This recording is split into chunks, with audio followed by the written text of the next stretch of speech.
Ay mga palangga, tapos yung lingkod, buhay mahirap, buhay, probinsya ng mga palangga, magakudkod na po na tayo ng nyug para po sa ating ginataang manla po mga palangga.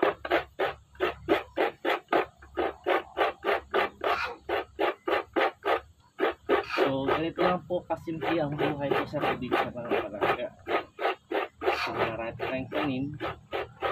So, nandito lang po sa paligid ng mga resources po ng inyong mga makakain po mga palangga.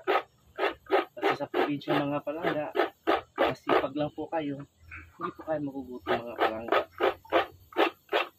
At yun nga po, samahan nyo po ng sipag at syaga lang po mga palangga. So, yan lang po yung ating diskarte po sa buhay ng mga palangga.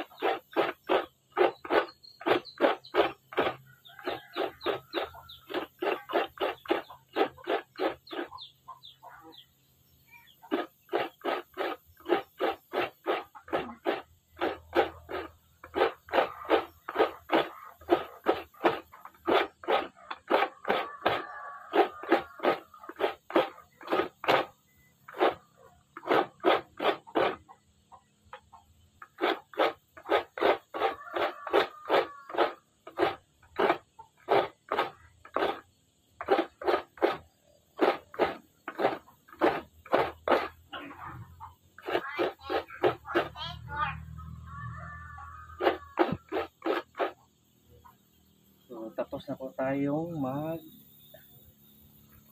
po ng mga palangga.